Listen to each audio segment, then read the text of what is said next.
আমরা তো রোজ রোজ আসতে পারবো না, আমরা টাকা কোথায় পাবো রোজ রোজ আসার জন্য? মেম্বাররা তালা মারি রাখছে এখানে, এজন্য আমরা ওদেরকে তালা মারি রাখছি। ওরা যদি এখানকার তালা খুলে দেয় তাহলে আমরা সবাই মিলে তালা মারছি, সবাই মিলে খুলে দেবো। আমরা খালি ঘুরে ঘুরে যাচ্ছি, কাউন্সিল বন্ধ, কাউন্সিল বন্ধ। আমরা কাগজপাতি করতেছি না, আমাদের ছেলেমেয়ে পড়াতে হবে, তাদের ডিজিটাল করতে হবে, এইগুলি আমরা কেন পারছি না? আমার ভোটার আইডি কার্ডে একটু নাম ভুল আছে, সেজন্য এটা আমি সংশোধন করার জন্য আসছি।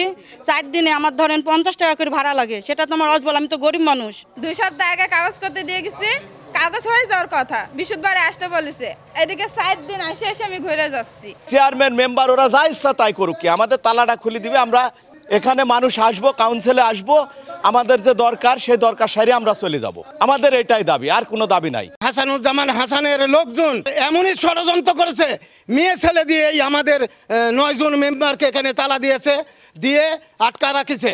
আর ইউনো স্যার এখানে আসার কথা হলো বেলা 10টার সময়, 2টা পর্যন্ত এখনো ইউনো স্যার এখানে আসেননি, আমাদের ফোন রিসিভ করেননি।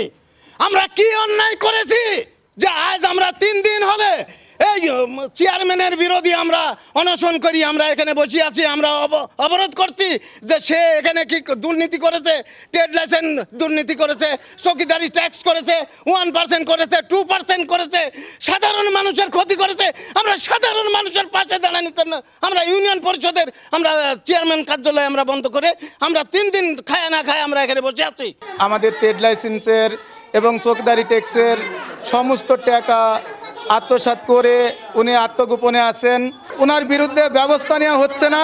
এই জন্যই আমরা এই আজকে এখানে দেখছেন মাথায় কাপড়ের কাপড় বেঁধে আমরা সকল মেম্বার ওনার বিরুদ্ধে আন্দোলন করছি।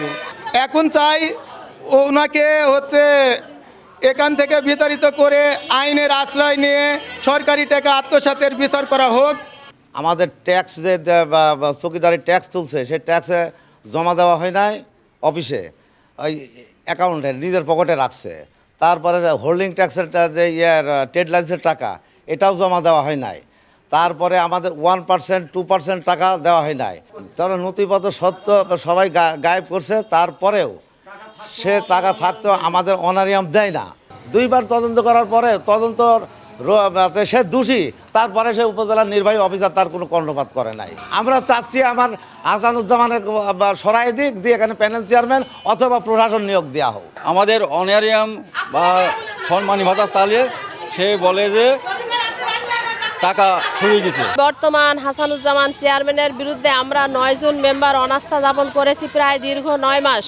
যখন আমরা অনাস্থা দেওয়ার আগে আমরা প্রত্যেকবার আমরা 3 জন মেম্বার চেয়ারম্যান সাহেবের বাড়িতে গেছি, তার ভাইস্তি শিবলির সাথে আমি কথা বলি, সেলির সাথে কথা বলি যে বাবা এক জায়গায় বসে এটি আমরা সমাধান করি। ইউনো স্যার আসলো, ভাইকে ডাকলাম রাস্তায়, ভাই আপনি আসেন, আসে আমাদের সমাধান করেন। তারপরে টিওনো স্যার একদিন আমাদের সবাইকে ডাকার পরে চেয়ারম্যান ভাই বললো আমাকে একবার ক্ষমা করে দেন। এরপরে আমরা আসলাম পরিষদে, আসার পরে আমাদের সচিব ভাই এবং আমরা সবাই মিলে বসার পরে আমাদের কিছু কাজকর্ম ছিল, আমাদের চেয়ারম্যান ভাই আমাদের সচিব ভাই আমরা সবাই মিলার পরেও সে আমাদের যেন আগে দিত অর্ধেক ভাগ, এখনও সে অর্ধেক ভাগের দাবি করে।